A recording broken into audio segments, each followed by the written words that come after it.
देखिए ABP reporter में अब आपको विस्तार से खबरें बता देते हैं और सबसे पहले बात करेंगे कालीचरण महाराज की, जो खुद को संत समझता है लेकिन राष्ट्रपिता महात्मा गांधी को गाली देता है। रायपुर के धर्म संसद में बापू पर आपत्तिजनक बयान दिए जाने को लेकर केस दर्ज हो चुका है, लेकिन कालीचरण मानने को तैयार नहीं है। कालीचरण ने अब एक वीडियो जारी कर कहा है कि उसे इस बात का कोई अफसोस नहीं है कि उसने महात्मा गांधी के लिए अपशब्द कहे हैं। ये बड़ी खबर इस वक्त हम आपको बता रहे हैं। कालीचरण ने एक बार फिर बापू का अपमान किया है। बाकायदा एक वीडियो जारी करके कहा है कि उसने जो कुछ धर्म संसद में रायपुर में कहा उस बात का उसे जरा भी अफसोस नहीं है। कालीचरण महाराज खुद को संत समझता है लेकिन राष्ट्रपिता महात्मा गांधी को गाली देता है और रायपुर की धर्म संसद में यह सब कुछ किया उसने, जिसके बाद मामला दर्ज किया गया और अब कालीचरण ने वीडियो जारी किया है और वीडियो जारी करके कहा है कि उसे इस बात का कोई अफसोस नहीं है। जो कुछ धर्म संसद में कहा उस पर वो अभी भी कायम है। उसे जरा भी मलाल नहीं है कि उसने गलत शब्दों का इस्तेमाल किया। ऐसी भाषा का इस्तेमाल नहीं किया जाना चाहिए। बाकायदा वीडियो जारी करके ये बात कालीचरण की तरफ से कही गई है। गांधी के मामले में अपशब्द बोलने के लिए मुझ पर एफआईआर दर्ज हुई, मुझे उसका कोई पश्चाताप नहीं है। गांधी ने किया क्या है हिंदुओं के लिए, और अगर सच बोलने की सजा मृत्यु है तो स्वीकार है। मर जाए मेरे जैसे करोड़ों कालीचरण हिंदुत्व को बचाने के लिए, धर्म को बचाने के लिए, सनातन हिंदू धर्म की रक्षा के लिए तैयार है हम मृत्यु दंड को पाने के लिए। तो देखिए, कालीचरण के आपत्तिजनक बोल को लेकर कांग्रेस ने बीजेपी पर सवाल भी उठाए हैं। कांग्रेस का कहना है कि इस तरह की बातें जो लोग भी कर रहे हैं वो बीजेपी के इशारे पर कर रहे हैं। सवाल वो नहीं है, ये सब शिखंडी हैं। आपको याद नहीं है 14 के चुनाव में कहीं बाबा रामदेव आ रहे हैं, तो कहीं अन्ना आ रहे हैं, तो कहीं ये आ रहे हैं। ये सब बीजेपी है। बीजेपी इस तरह के लोगों को चुनाव में बहुरूपियों को सामने लाती है। कालीचरण का नाम कभी सुना था? ये सब बीजेपी का ही खेल है। ये बीजेपी के शिखंडी है ताकि इन चीजों पर बहस चली जाए, महंगाई पर न हो, बेरोजगारी पर न हो, और इनके जो आपराधिक नेग्लिजेंस है इस देश के साथ वो न हो, और जो देश बेचने पर चर्चा न हो। इसलिए इस तरह के शिखंडी लोगों को सामने खड़ा करके इस तरह की जबान इस्तेमाल करने का काम करते हैं। ये सारा का सारा बीजेपी का ही ड्रामा है। और पूरे अपडेट के साथ हमारे सहयोगी ज्ञानेंद्र तिवारी जुड़ गए हैं। सीधा उनका रुख कर लेते हैं। ज्ञानेंद्र, एफआईआर तो दर्ज हो गई लेकिन उसका डर कहीं नजर नहीं आ रहा है। बाकायदा एक बार फिर वीडियो जारी किया गया, जिस भाषा का इस्तेमाल किया गया वो वीडियो आपने भी देखा है। क्या मतलब निकाले इसका? जरा भी डर नहीं कानून का? देखिए, बिल्कुल डर नहीं है, और डर नहीं है इसीलिए कालीचरण इस तरह की बात कर रहे हैं। हालांकि एफआईआर दर्ज होने के बाद वो छत्तीसगढ़ से निकल गए थे रात को ही, और छत्तीसगढ़ पुलिस की टीम जो है उनका पीछा कर रही थी। लेकिन जिस तरह से कालीचरण ने स्पष्टीकरण देते हुए एक बार फिर से ये कहा है कि उन्हें अगर हिंदुत्व की रक्षा के लिए फांसी पर चढ़ा दिया जाए या मृत्युदंड दे दिया जाए तो उन्हें कोई फर्क नहीं पड़ता। तो कुल मिलाकर इस पूरे बयान पर कालीचरण के हर जगह विवाद हो रहा है, हर जगह हर कोई सवाल उठा रहा है। महाराष्ट्र सरकार से लेकर तमाम सियासत दल के लोग, और अब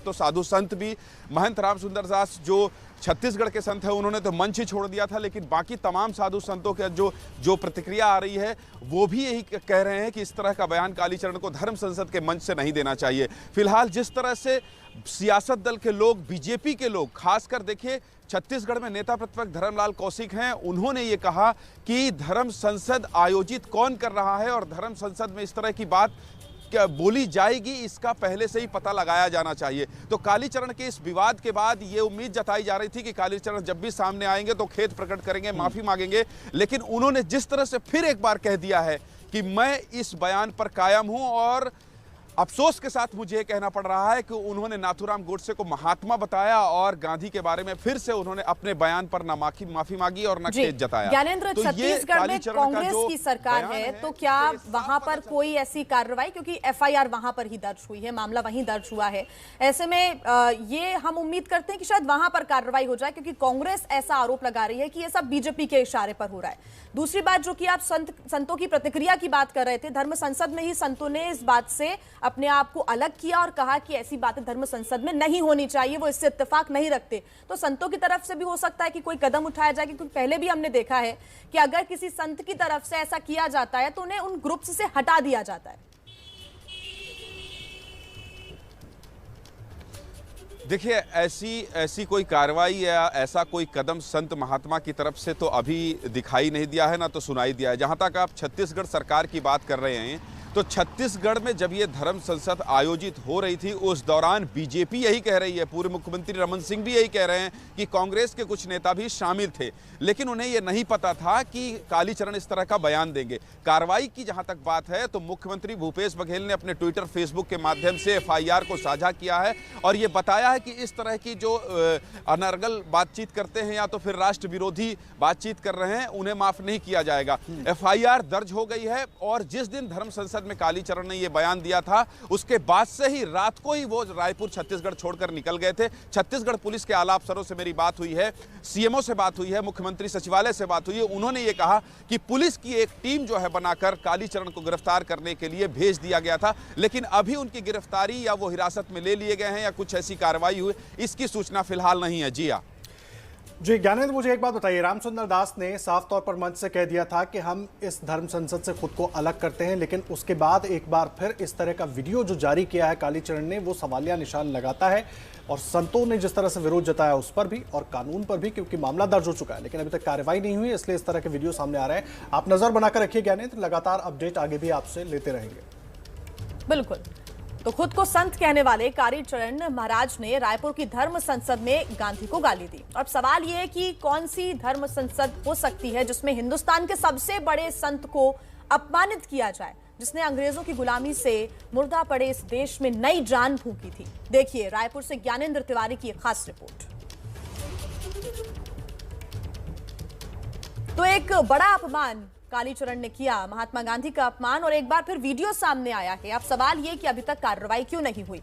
कोई कार्रवाई पहले नहीं हुई और अब एक वीडियो जारी करते हुए कालीचरण ने यह साबित कर दिया कि उन्हें अपने बयान का कोई भी पश्चाताप नहीं है। खुद उन्होंने कहा है, गांधी जी के लिए अपमानित करने वाले शब्दों का इस्तेमाल करते हुए उन्होंने एक बार फिर कहा है कि वो अपने बयान पर कायम है। ज्ञानेंद्र तिवारी की रिपोर्ट दिखाते हैं आपको।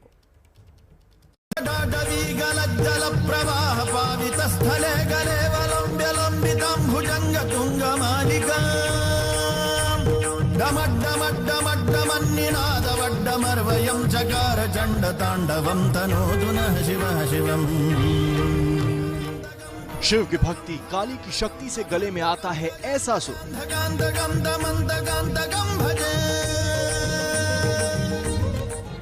यही वजह है कि कालीचरण महाराज के ऐसे ही वीडियो को YouTube में लाखों लोगों ने सुना है।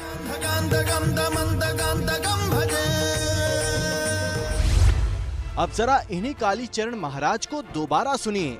ना ना ना ना ना, सुना तो हम आपको इनकी बात पाएंगे ही नहीं, क्योंकि इनके सुरीले गले से जुड़ने वाली जहरीली जुबान से ऐसे ऐसे गंदे शब्द निकले हैं, और वो भी राष्ट्रपिता महात्मा गांधी के लिए, कि उसे सुनकर इनके संत होने से भी आपका भरोसा उठ जाएगा।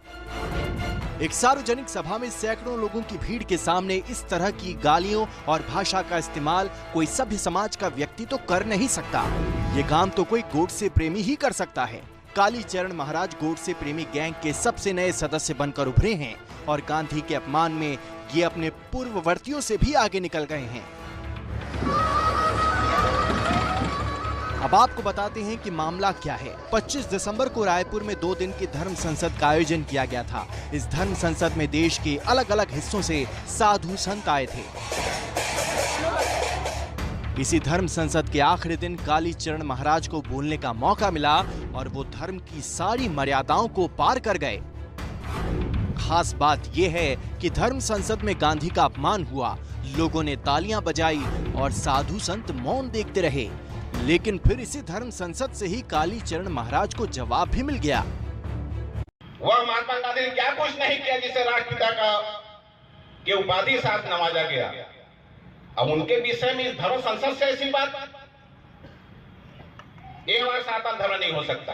राष्ट्रपिता महात्मा गांधी को लेकर के एक आपत्तिजनक बात कही गई जो मुझे नहीं अच्छा लगा, और चूंकि राष्ट्रपिता महात्मा गांधी जी ने भारतवर्ष के लिए बहुत कुछ किया।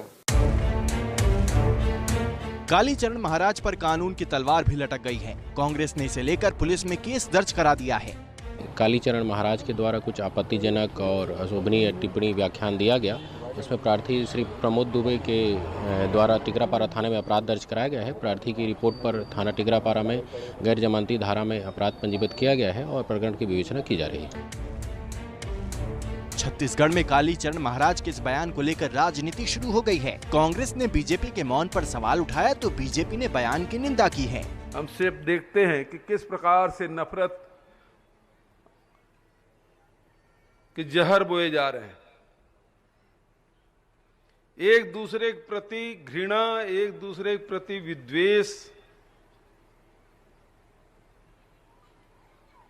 ये कम से कम हमारी संत परंपरा नहीं है। लेकिन जिस प्रकार के बोली और भाषा और जो भी अपने विचार रखे, आज यदि उस पर प्रतिक्रिया व्यक्त करें तो प्रतिक्रिया व्यक्त करने से कुछ होना इसलिए नहीं है कि जिनको जो बोलना है बोल के चले गए हैं। रह गई बात तो आप चाहे FIR करें तो भी वो शब्द वापस नहीं होंगे। गांधी पर कालीचरण महाराज के नफरती बोल का असर दिल्ली से लेकर महाराष्ट्र तक दिखा। गोडसे का महिमा मंडल देश में जब से मोदी सरकार आई शुरू हो गया। अब मर्यादा लांघकर महात्मा गांधी को गरियाने का कार्यक्रम शुरू हो गया है। हम मांग करते हैं कि देशद्रोह का मुकदमा दर्ज हो और कालीचरण जो फर्जी महाराज है उसकी गिरफ्तारी हो। गांधी के नाम से दुनिया में हिंदुस्तान की अलग पहचान है। गांधी के शख्सियत के आगे खुद प्रधानमंत्री नरेंद्र मोदी सम्मान में सिर झुकाते हैं।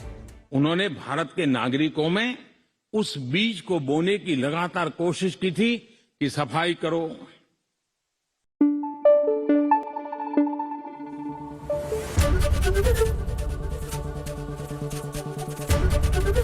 ABP न्यूज आपको रखे आगे।